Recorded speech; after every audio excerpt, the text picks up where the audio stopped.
Ibu kalau di rumah tangga mau menjadikan rumah itu sebuah tempat ibadah, cari amal soleh gampang. Datang suami pulang, capek mas, capek, sini tak pijitin. Pernah yang bikin suami? Tapi Kalau semua wanita-wanita penghuni surga itu diantaranya pertama al-wadud, dia baik sama suaminya. Dia ngomongin belajar juga. Baik sama suami ya bu, suami pulang sambut dengan senyuman, jangan dengan kerutan kening bu.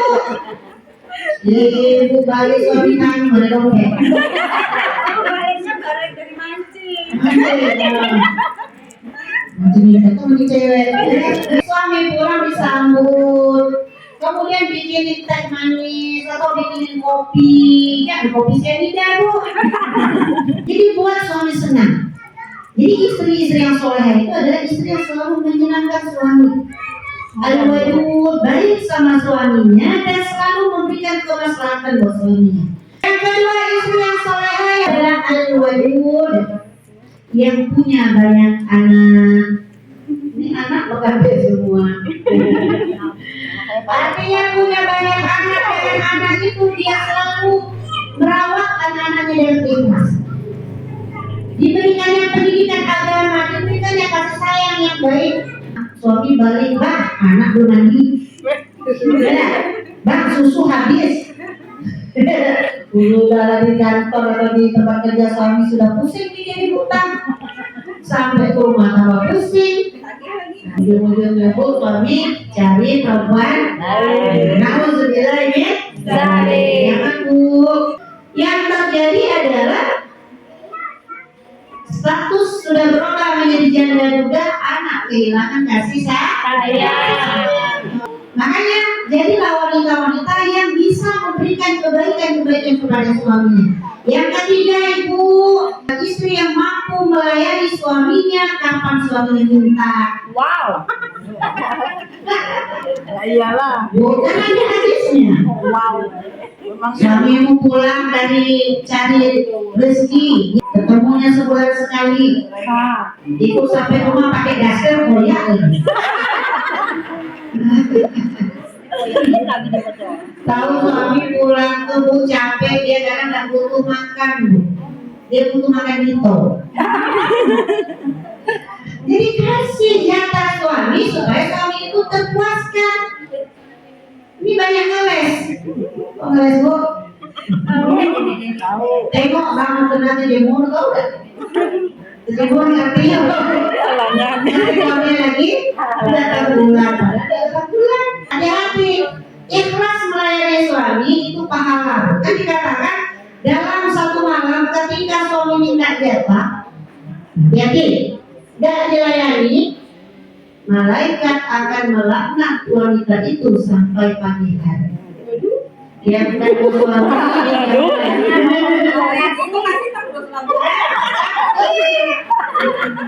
Tes lampu. Tawarin. Mau enggak? Pada sama dia, dia sama suami pahala. Besok gini deh. Ini dia pakai lipstick kalau keluar rumah. Keluar rumah hitam legan gitu. Pakai skincare ini masya Allah untuk mana? Untuk keluar. Orang lain. Di rumah wajib. Tujuan kita kan untuk pasangan kita. Mana saya katakan ibu boleh pakai dasi dan memang ibu itu ini pakai di rumah. Hari ini dasar warna kuning, besok dasar warna hijau, nanti dasar warna pink. Ya namanya dasarnya apa dasar bu? Bosan tuh suami. Jadi nggak apa-apa yang masak pakai baju kondangan.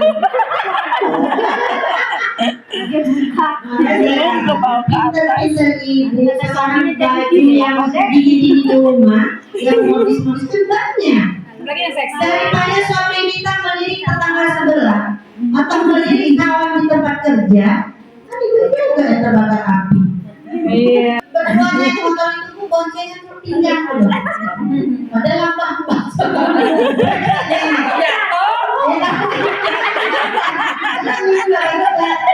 Tapi masya Allah itu mustahil.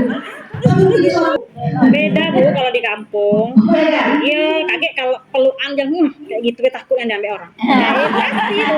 Iya, ada Be yang ngomong ada. Biarkan saja berlalu. Ya, ini kisah pada zaman Rasulullah, wanita yang paling hebat. Yang Rasulullah, dia adalah wanita yang Allah muliakan karena dia taat kepada suaminya. Saking penasaran Fatimah pergilah ke rumah wanita itu mengajak anaknya Hasan. Waktu itu Hasan masih kecil. Diketuklah pintu. Assalamualaikum ya fulana. Saya ingin silaturahmi ke rumahmu. Perempuan itu melihat dari jendela. Kan kalau wahai Fatimah, maafkan saya tidak bisa menerima tamu karena suami saya sedang tidak ada di rumah. Coba Bu, ini sore kamu masuk dapur. Benar. Langsung Nggak punya tetangga kalau kayak itu. Walaupun perempuan nggak boleh Ibu, sama-sama. boleh sih. Ini ada Ada. karena suaminya tidak berpesan. Suami saya belum pulang tuh, suami saya pulang Fatimah dan saya sampaikan kedatangannya. Pergi pulanglah Fatimah. Besok harinya Fatimah datang bawa Hasan dan Husin. Diinterlah sama perempuan tadi. Waalaikumsalam. Ya Fatimah, aku cuma minta izin kamu sama Hasan. Bawa Husin. Maafkan Fatimah, saya tidak bisa buka pintu ini. Balik lagi Fatimah dan besoknya Bu, dia datang bawa Hasan Husin. Kalau kemarin Hasan bawa tidak bawa izin, tidak boleh. Nah, jangan-jangan dia minta izin ya Hasan Husin dan bawa Nah, datang lagi 3 kali, dia datang bertiga dengan anaknya Fatimah, Hasan dan Husin. Assalamualaikum wahai fulan. Saya datang bersama 2 anak saya. Sudahkah kau minta izin sama saya? Apa kata si istri yang di rumah? Wahai Fatimah, putrinya Rasulullah, ahlan wa sahlan. Silakan masuk ke rumahku. Aku sudah minta izin sama suamiku dan suamiku mengizinkan. Masuklah Fatimah beserta 2 anaknya. Yang pertama dilihat Fatimah adalah di depan pintu itu tergantung rotan. Rotan itu apa? Pemecut ya. Wow. Penasaran Fatimah, diajak duduk, diadakan air minum, cerita-cerita. Kemudian Fatimah menceritakan, wahai fulana, ibu amalan apa sih bikin kamu begitu istimewa? Kata ayahku, apa? Saya biasa saja seperti yang kamu lakukan. Saya sholat, saya puasa, saya lakukan tugas saya sebagai seorang istri, saya tutup aurat saya sebagai seorang wanita muslimah. Ya biasa saja. Jadi kata tiba-tiba pada Fatimah melihat rotan itu penasaran, seumur-umur dia tidak pernah naruh rotan seperti itu. Dia bertanya, wahai ibu, itu rotan untuk apa? Nah, disitulah wanita itu tersenyum. Wahai Fatimah, sebagai seorang perempuan dan status saya adalah istri, tentunya saya banyak salah sama suami saya. Tentunya saya ingin jangan sampai suami saya tidak ridho ketika pulang melihat saya dalam kondisi ada dosa. Jadi ketika suami saya pulang, saya basuh kakinya. Bu, ini masuk lagi. Sedang kotor ngomel.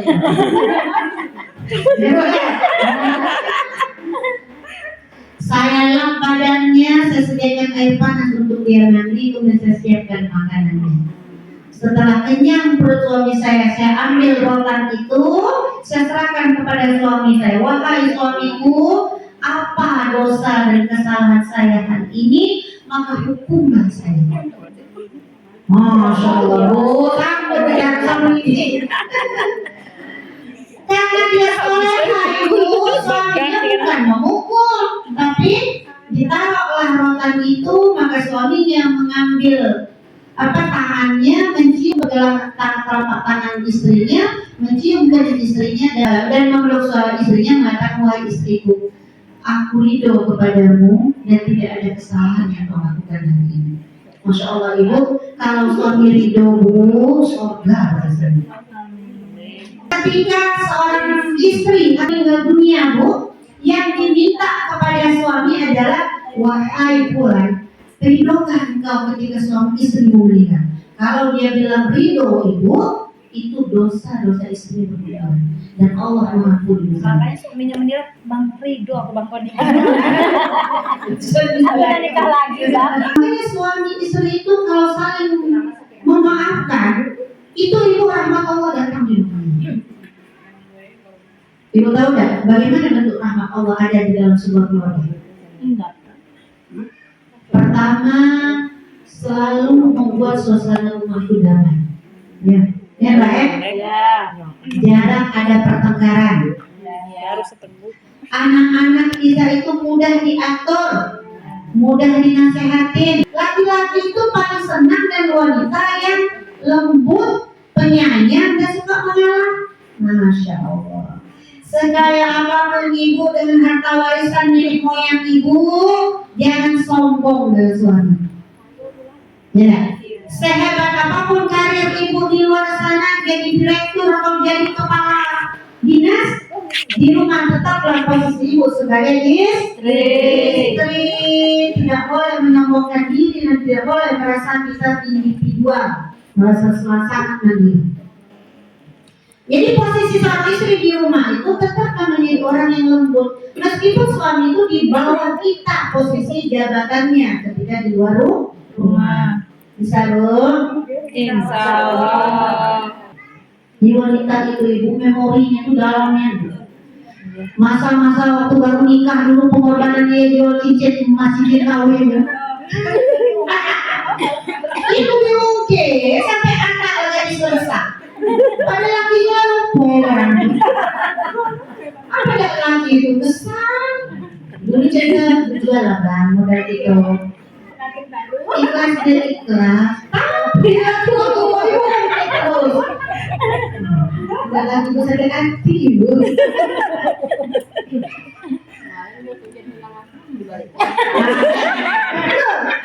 Jadi suka sekali mengulang-ulang cerita masa lalu. Maka saya wanita itu suka memancing emosi lagi. Betul bu? Suami marah, ibu belajar menjadi air. Misalnya. Jadi air itu menyejukkan, jangan memanasin. Kalau panas dengan panas, perang loh. Alhamdulillah banyak rumah tangga yang perang. Nah, yang kejadian banyak itu adalah wanita yang akhirnya ketika di titik klimaks suami sudah selingkuh, baru nyesal. Artinya rumah tangga itu memang kerja sama suami istri. Jangan merasa aku, ujung-ujung suami tidak ada. Jadi suaminya merasa dan dihargai. Itu sebabnya. Jadi sekarang belajar bu, menghargai suami.